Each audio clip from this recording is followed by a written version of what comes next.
Hello everyone, and welcome back to my channel, where everything you're about to hear and see has been done in one take. I'm your host, the One Take Man, and welcome to the first video of mine that I'll be releasing after my 34th birthday.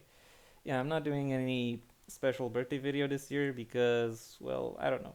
34 isn't really, a very inspiring number to do something like this, but I still want to mark the occasion in some capacity. And in order to do so, I thought I would do, what you see before you, a top 10 Doctor Who episodes. Or more specifically, I'm going to be talking about the interval of Doctor Who that I've indulged in. That is the first 10 seasons of the revival, or NuWho, as it is referred to within the fandom.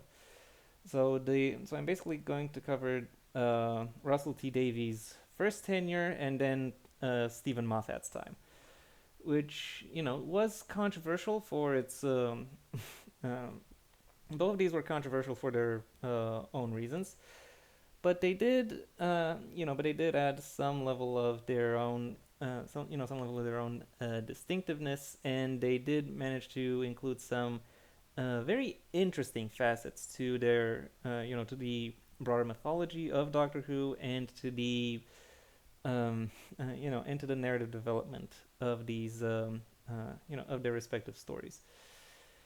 And or of their respective ages. They had something that allowed them to distinguish themselves, and they had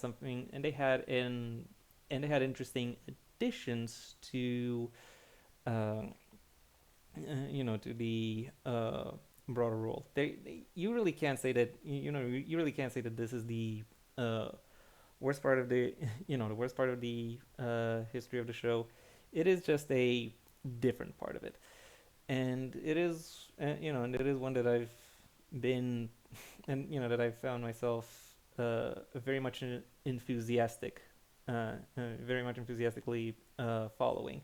In fact, there was a time when my media diet consisted uh, of a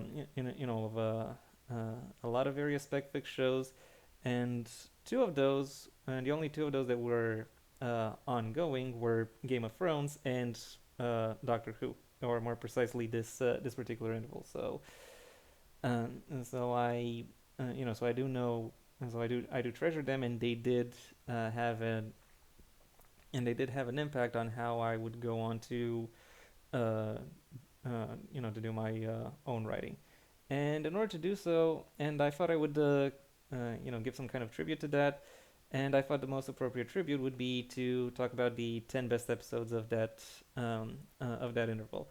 I was very tempted to just take the representative episode of each season and then talk about talk about the seasons. We're using that particular episode as a template, but really, I've chosen against that because I think a top 10 would be a more interesting topic. But I will talk about seasons more broadly as well in occasion when talking about the various episodes, because if there is one thing that really distinguishes New Who from Classic Who, aka Doctor Who's original run, that really is the fact that New Who is a little bit more serialized. The stories have a broader degree of um, connection to each other, rather than rather than being the more contained to the extent that the classic series was. Yes, I know the classic series had a lot of had a lot of multi-part stories, so in that sense you could say that they are serialized, but still they are just singular stories that follow to follow the same group of characters. The development between them is, I'll say, not as not as deeply interwoven as it is with New Who. I may be completely wrong about this because all I know about the classic series is from various retrospectives, but for the most part, most part that is what I choose to that's what I choose to, or that is how I view these, these particular eras. And I have to say, figuring out the actual top 10 was was surprisingly easy. Not to say that there were only 10, but there are only 10 good episodes, but there were 10 interesting episodes. More, but there were 10 episodes that definitely stood out, at least to me. But nevertheless, because I typically do so, I will still kick off the list with some honorable mentions. The first of which is Dalek. Season one, it is of the revival. It is safe to say didn't really have the uh, best of starts. Like, yeah, Rose was Rose was very helpful in really refamiliarizing people with the concept of Doctor Who. But then the next stories afterwards didn't really do a lot to convince people that this is an IP worth worth investing your time, your effort, or your attention to. Or at least that was the case until Dalek came out and really reintroduced not only the most iconic villain of the classic Who run, but also established a blueprint for for what this new series would be like moving ahead. It has already been explored. Has already been explored within, or it had at that point already been explained that the Doctor was the last of his people, but but the specifics were a little bit were a little bit vague. This is the one where they very much explode into severity, into consequence, and into the attention of a and into the attention of the broader audience as we got to as we got to find out what happened and exactly what impact this has, and also showcasing at least to some extent the future ramifications that impact would have. So when it comes to the actual history of the show, Dalek is one of the most pivotal episodes that there are. Also, the episode itself is quite interesting to follow. An exploration on the consequences of greed, an exploration that has become quite a bit more quite a bit more relevant now in recent days, at least ever since Ocean Gate. So uh, uh, and also the ways in which the actual plot and the actual menace and the actual uh, threat of the episode that gets built up, gets expanded upon. All of that makes it a very worthwhile viewing experience. So even though it doesn't make the main list, Dalek is still strong enough to get onto the honorable mentions. Next up on the honorable mentions, Turn Left. The story, a one of the uh, uh, one of the Doctor Light stories, which occasionally which has occasionally come up over the course of the series, at least within the uh, at least within the early days of the revival, when scheduling conflicts meant that you couldn't always have you couldn't always have the central character show up for the majority of an episode. So you had to do something else with with other characters or the world around them. That that didn't always work. And in fact, there is one very infamous episode that that didn't work. However, it is safe to say that Doctor Who then picked up the slack, so to speak, and was able to deliver some very interesting episodes following up on that particular premise. And Turn Left is one of these ideas, an alternate reality which explores what if the which explores one particular event from the from the history of the show not going as it was supposed to, leading in the Doctor no longer being, no longer being active, and thereby, and the result pretty much showcases that, pretty much showcases uh, a lot of, a lot of very disturbing developments that that end up being very evocative of more, of other uh, uh, real life consequences and how those and how those pan out. It's an and yeah, it is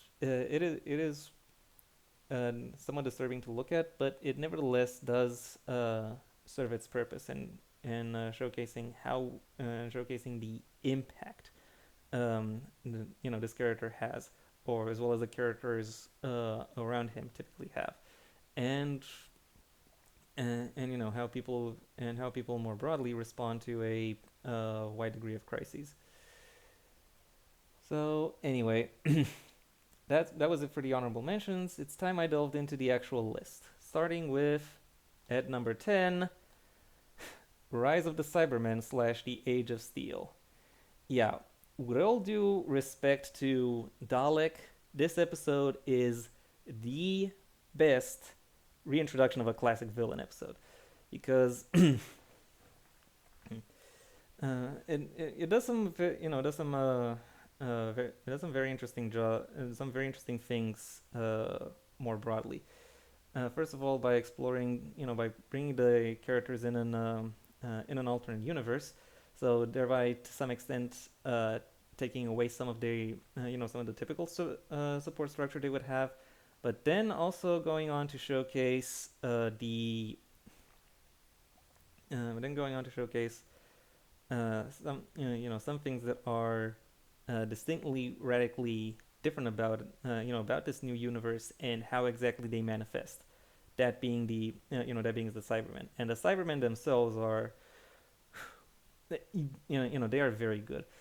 A lot of the early Cybermen designs were really really kind of a consequence of cybernetics eats your soul kind of thing, about how about how medical technology makes us live longer but takes away our humanity. Um, this episode really fully really fully delves into that, because while the original while classic Who Cybermen still had a human-like design, where we're still um, more like more like people in more like people strapped to devices, more like cyborgs. This design is very is very on one hand massive, but on the other hand sleek. Like, there is still a person under that, but a lot of what makes them recognizable as such has been taken away has been taken away. And then also that theme song, that fucking theme song, like like you cannot look at this figure and not think of that particular leitmotif, and how that and just the thrills and the chills that causes, and all of that stems from how the menace, how the threat of the Cybermen has been will have been presented within that episode. It is very it is very striking. It is very effective, and it and yeah, it is very memorable. Hence why it makes it into the top 10. At number 9, we have The 11th Hour.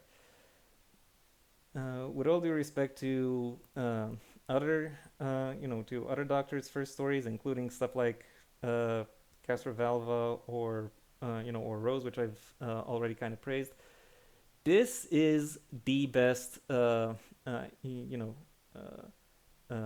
first story of a Doctor ever, and also somewhat similar to somewhat similar to the two-parter I've already discussed. Oh, by the way, two more disclaimers that I have to mention here. Two-parters count as one episode, and um, and I do not own any of the pictures presented in this video, nor do I claim any ownership of them. They are entirely taken either from the Internet Movie Database or Wikipedia. I assume they are all used under Creative Commons. I do not claim any ownership of them. So anyway, back on topic. This is as I already said, this is the best uh, first story of a Doctor that that ever has been. And just like with my number 10 entry, it showcases the Doctor in a diminished capacity somewhat, not just because he is freshly regenerated, but also because his arsenal is is limited within this moment, and he is confronted with a world-ending calamity and a major threat. So the pacing is the pacing very much has to be very strong, and the way in which he is capable of figuring out the parameters of the issue, and then being able to lock in and set in motion the steps necessary to address it, to be able to solve the problem. That is all that is all very interesting, and that is very much like the level of uh, peak adventure storytelling that I've really come to um, acquaint Doctor Who with very intimately.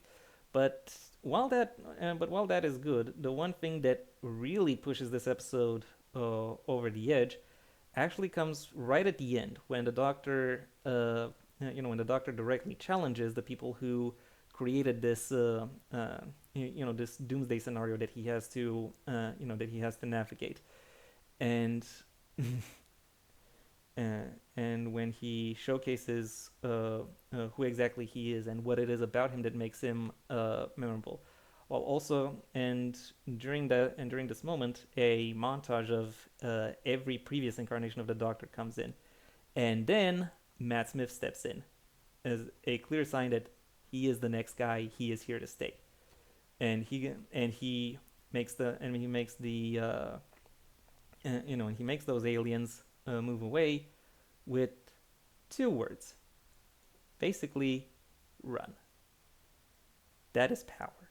That is, that is something that I found. That is something that was very interesting to see, and that very much hooked me. I'm like, yes, yes, this is the guy. Matt Smith, it has to be said, was somewhat of a controversial inclusion when it came to selecting who the next actor to play the Doctor should be. But in one episode, he is him. He is, the guy who's supposed to follow, and the guy we're supposed to follow. It is well done, and it is very personal, very direct, in the manner in which it is presented. So, well done. The 11th Hour, number 9. At number 8, we have The Empty Child slash The Doctor Dances. The second two-parter, and spoiler alert, it will not be the last. And I do have to say, this episode might get a little bit, might get some bonus points for it being for being the first episode I actually watched from beginning to end. I caught snippets of Doctor Who before this episode, but this is the first time I was like, okay, I'm gonna sit down and watch this watch the show, figure out what it's really about. And the episode I sat down to watch was the first part of this one, was The Empty Child. And when that ending came, I just had to catch the next episode. I just had to select some time for myself and watch the second part, The Doctor Dances. And when I watched it, I was still very much, I was very much getting into it, having fun, and then having fun. Then when the episode reached its final twist, I was like, my mind is blown. Like, how can you even think about that? Like, that is amazing. That is, the concept that this episode was able to showcase and develop is great. It is, it is outstanding. Then I watched it again, like from the very beginning, including the parts that I missed in the first episode, and I got to see how they and I got to see how that how that twist was established, how it was developed, how the how the building blocks for it were uh, how the building blocks were put in place, and I have to say, seeing all of it, my mind was blown again. It is a very strong, very well told mystery story that I that I couldn't help but find myself getting uh, lost into, and it is one that I've and and it very much cemented to me at least my interest in the my interest in this broader series, and it made me want to want to see more of this. It made me want to delve into this and find find more aspects about it that would that would elicit my passions. So for that reason, The Empty Child slash The Doctor Dances makes it to number 8. At number 7 we have Human Nature slash The Family of Blood. Yeah, the third free part on this list, and if I'm not mistaken, it's the last. We'll get to see.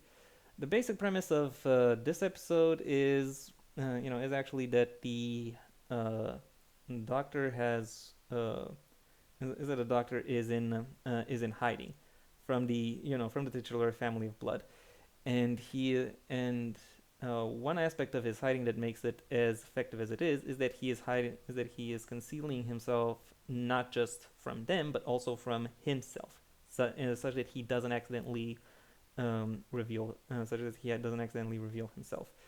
And then he stages himself, and then he sets himself within within one part of Earth's history. It is, this the story itself I kind of find myself feeling bad for Martha, his companion, over the course of this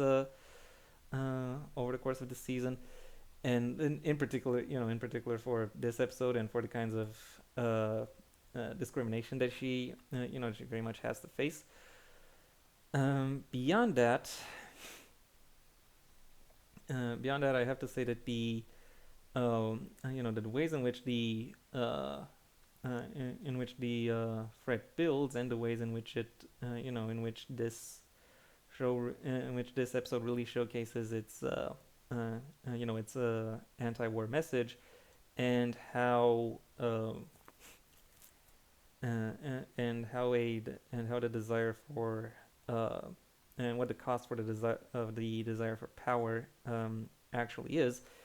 It is a refreshing, if occasionally a little bit if occasionally a chilling display.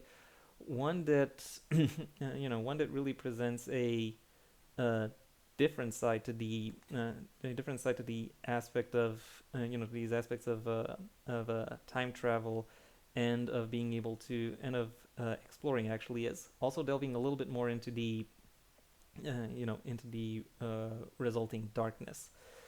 So it is so for that reason, for being able to expand upon being able to expand upon this darkness, and really present and really at least start to present the author in the doctor in a in a less romantic light, and really showcase and really showcase the consequences that can that can result from that in a in a more deliberate, more authentic manner.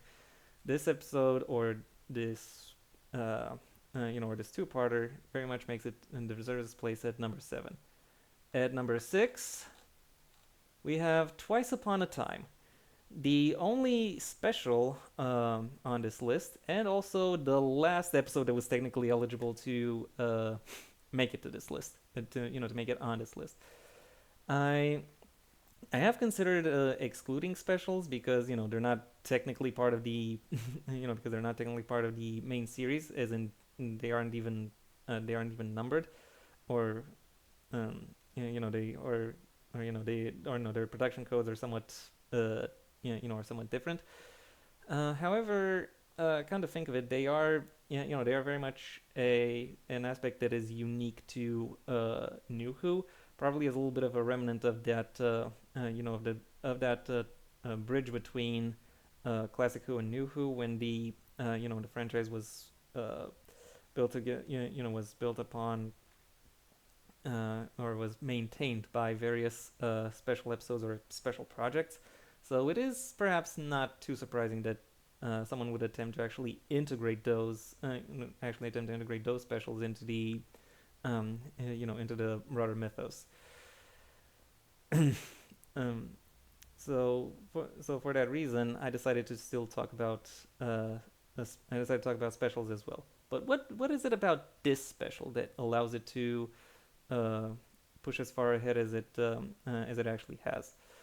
Well, the answer to that question actually revolves a lot around the messaging that contains it, and about all and about the and about potentially the uh, hopes surrounding it, and how it kind of arguably deals with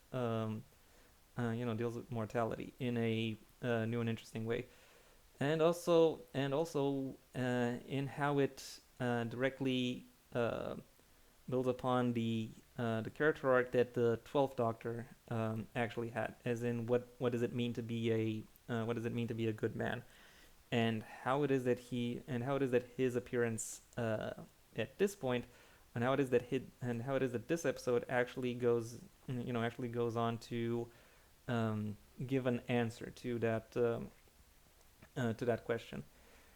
And this episode does one very good thing in the fact that it manages to compare and contrast the 12th Doctor with the other um,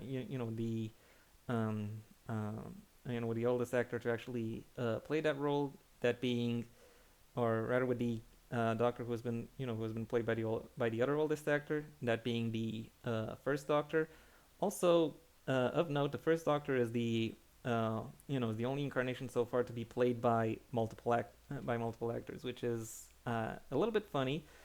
But I will say that casting David Bradley as the first Doctor was an absolute masterstroke. Like it does, like he very much disappears within the role, and and really showcasing how it is that the technologies the various doctors use will have changed, is a very important is an important facet towards the broader message of the of this episode, and of 12's character arc more broadly, about how change is good, and about what it actually means to uh, and about what it actually means to grow, uh, potentially grow beyond your beyond your limitations, even when it looks like you are, um, even when it looks like you are set within them. It's an it's an uh, interesting is an interesting narrative to explore, in showcasing the meaning of the meaning of hope, and the meaning of renewal, in and the fact that it is very much uh, and the fact that it is a Christmas special, aka a time when people are very much, at least symbolically, looking for that level of renewal, is very fitting, and I think it is something that um, that very much resonates with the broader messages of the of 12 as a character, uh, as well as the arc of the 10th and final season of both Capaldi's and Moffat's tenures. So congratulations for ending strong, and for making it all the way up to number 6 in my top 10. Opening up the top half of this list, we have Blink. Yeah, one of the most iconic episodes of Doctor Who, and also introducing the most iconic New Who monsters, namely the Weeping Angels, the beings that only move when no one's looking at them. That that particular mechanic has gone on to inspire a lot of horror stories, a lot of video games, horror and otherwise. It's and if so even if for that so even if only for that, it very much deserves its it very much deserves its place within the within this list for redeeming it also arguably earns its place in this list for redeeming Dr. Light episodes, because it is this is an episode where the Doctor doesn't heavily feature, but it still manages to do some really interesting facets with it, and manages to really do some interesting things with itself, and has a good explanation for his absence, and also explains how these and also explores how it is that the and also explores a lot of facets about itself. Beyond that, what is somewhat more interesting is the fact that this story very directly and very acutely explores the mechanics of its the mechanics of its narrative, and how it develops, and how the story develops its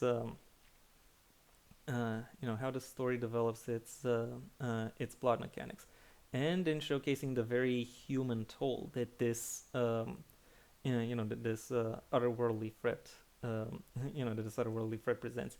It is a slow build up with a strong reveal, and one that manages to uh, place viewers in the mind space of the characters, allowing them to very directly internalize the actual threat that these characters are facing off against, and and while also exploring exactly how to most effectively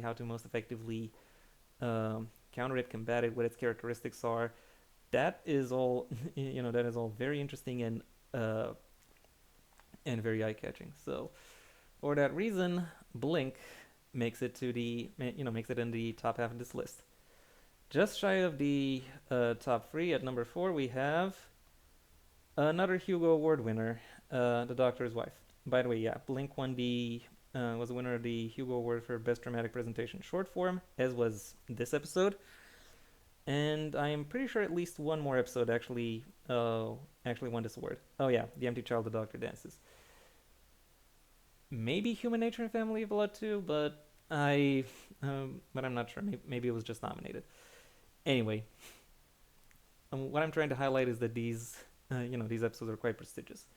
Anyway, The Doctor's Wife, the spoiler alert, highest ranked of these Hugo Award winners.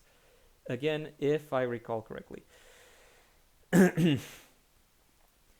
I won't specify who wrote it, but I think it is fair to say that. But I think it is fair to I think it is fair to say that the writing very much adds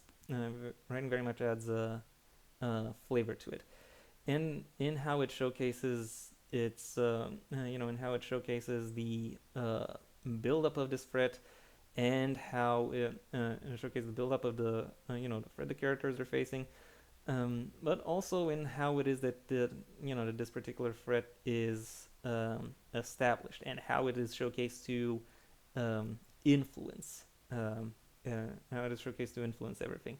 Also, the new setting in which they are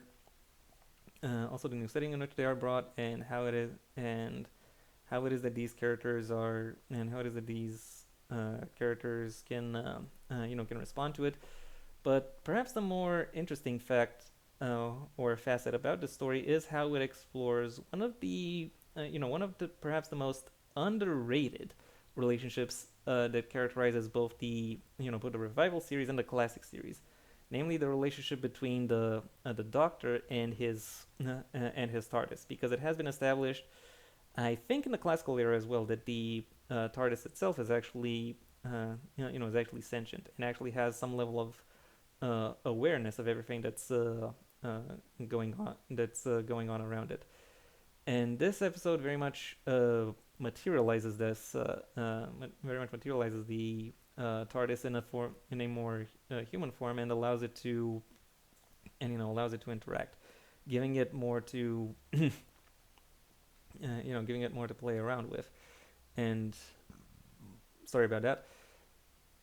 And and giving uh, and giving a little bit more density, a little bit more uh, uh, a little bit more texture to the to the actual story, and as well as to the setting and how the and how the characters involved interact with it. It is it is interesting to behold. It is interesting to think about, and and it is and it is very interesting to also analyze, to observe. It's just a it's just a very fun and very engaging story on a multitude of levels. So, and for that reason, it makes it to number 4 on this list. Opening up the podium at number 3, the bronze medal goes to The Girl Who Waited. This one was in the running for the for the Hugo Award that the Doctor's Wife won. However, somewhat controversially, potentially, I actually think that this is the better episode of the two. Doctor Who at its at its deepest core is very much a romantic premise. The idea being that someone could that a very the idea that a very powerful or very noteworthy figure would would come in uh, and sort of sweep you off your feet, take you on this astounding journey through all of existence. It is very much the ultimate. It is very much the ultimate romantic ideal of getting to, getting to see the world, and of getting to distinguish yourself. Getting to distinguish yourself within it. Unfortunately, that romantic ideal also has, also has a dark side, and that dark side isn't just that you might get lost in what you find, or you might never be able to get back home, but also but but also some broader things stemming from the fact that this is a show featuring time travel, and there are lots of assumptions that we make about the life that pretty much rely on time itself unfolding in a linear-ish fashion. And this episode very much disrupts disrupts these, these deeper, more understated assumptions, and how the and also showcasing the impact that these, also showcasing the impact that they, that they really have. It's why it's also called The Girl Who Waited, one of Amy's nicknames, because she is, because she is very much impacted by this. She is very much swept in, swept up by this romantic illusion, and her therefore suffering suffering the brunt of it is very much in, is very much in keeping with what's is very much in keeping with what's more uh, broadly going on, and what's more broadly going on, and how she is, and how her relationship has left her disconnected from from everything that has from everything that she has found to, and that she found interesting. It is a, it is a very somber, it is a very somber, and while the surroundings, the set design of this episode is very bright, the actual, the actual topic of it is surprisingly dark, and it explores, and the ways in which it explores its its topic, and the consequences that result therefrom, is is interesting to, is interesting to see through, and interesting to uh, connect with, to the extent that, to the extent that one can. Also, I do have to give props to Karen Gillan for being able to portray, for being able to portray Amy at two different ages as two quite different people. So that and this episode being able to, very directly explore the impact that the Doctor, the dark side of the impact the Doctor can have over others, in a in a very personal manner with characters who who the audience has been capable of very directly and very personally connecting to up until now, makes this makes it all the more impactful. And the fact that this series was able to, or this episode in particular was able to manage that impact as effectively as it has been, making it making it a haunting but still a haunting and still immersive, still engaging, still well put together episode, brings it all the way up to number 3. At number 2, the silver medal goes to Midnight. Yeah, I have to say, I knew Midnight was going to make it somewhere on this list, but I did not expect it to shoot up all the way at number 2. It's, it is a, it is a story very much about paranoia, and about how people, about how people jump to conclusions, and about how they, can end up they can end up endangering each other. What they're and about how they turn on each other, and how that particular turn can be emphasized. Also, all of that is facilitated by one of the most effective monster presentations that I think I've seen in all of fiction. Like the Midnight entity, even though Midnight itself is revisited, the entity is never really given a name, but it does have some, but it does have some, uh, some weird capabilities that make it an especially an especially challenging menace and threat for really anyone to come against. And the and the ways in which the cast has been showcased to act against it, at least until they at least until they all turn on each other, is uh, is has been quite interesting to behold. And has been quite interesting to behold. And to quote Russell T Davies, it is the kind of story that he would have wanted to tell all along, but but was afraid of alienating the audience. And I kind of get where that fear comes from, but honestly, the fact that this episode ended up being as good as it was really makes me wonder how how he what kind of episodes he would have pulled off if he uh, he didn't self-censor, to the extent that he has, because some could argue that he did indulge, at least in the Christmas specials. But when it comes to episodes like this, I very much find myself compelled by it, and by how it manages to how it manages to present itself, and how it manages to shift attention from not just from will they be able to contain this threat, but will how badly how badly can things get, how and how can what happens here be counted, what can people really expect. That is that is a surprisingly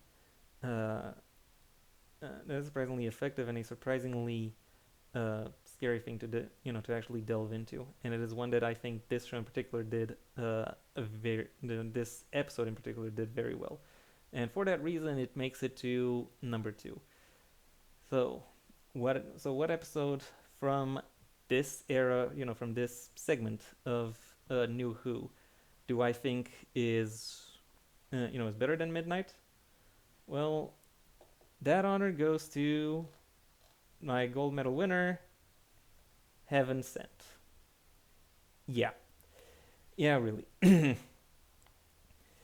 This episode is I really don't even know where to start, but when talking about this, the basic idea behind it is that the doctor ends up being trapped in a in an um, in an odd castle, being pursued by some kind of wraith, some kind of phantom, and the threat to him is serious but not imminent. It's nothing particularly dangerous, especially when compared to other stuff that 12 has been shown to have already dealt with. But so it really is all about the uh, mystery mystery of the story, as in how has he made it to this castle, uh, who brought him here, for what purpose, and how can he make it out.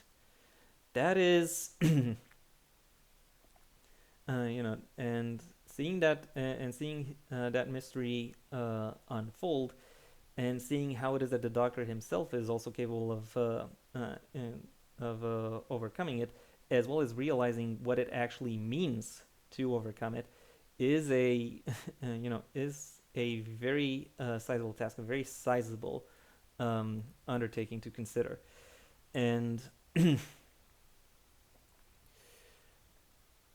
and when you look at uh, uh, and and that all becomes apparent that all becomes apparent within the first within the first segment, so to speak, of the episode.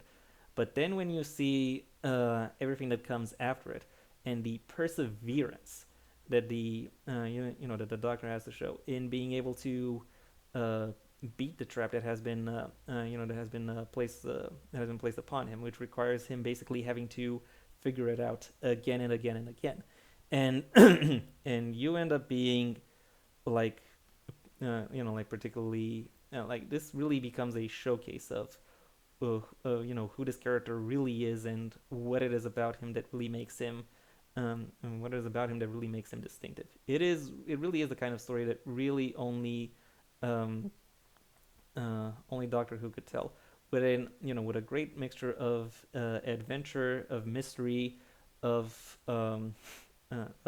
maybe of even a little dash of horror, and also the context of the personal drama that he is going through, and how how that fuels his actions, and pushes him towards the how that pushes him towards the outcome or away from it. How it is that how it is that he navigates that. Heaven Sent thereby becomes really a high watermark, not just not just for Doctor Who, but really for television as a whole. As soon as you get the as soon as you get the broader context behind it, and and it is very much a shame that its follow up, Hellbent, really squandered a lot of its potential. But that is really not the fault of this episode. This episode still very much stands out as as an excellent example of television, of serialized storytelling, and uh, and also of what I consider to be the best New Who episode of the of the uh, Russell T Davies 1 and Stephen Moffat eras. And yeah, that was it. That was all I had to say for the purposes of this video. I uh, I hope you enjoyed. I hope you enjoyed my presentation. If you did, well then please like the video, maybe even share it wherever you think other people will also like the video. If there is anything you'd like to add, either to the episodes themselves, my ranking of it, or if you think other episodes are actually worth that accolade, or the various accolades I've bestowed upon them over the course of this video, that's what the comment section is for. And if you want to see when my um, uh, next video gets released, well then please subscribe, and ideally also ring the bell or do whatever else YouTube will ask of you in order to keep you notified. I have a main channel where I talk about the print medium and selected works therein. So if that sounds like it could be of interest to you, then I suggest you go ahead and check it out.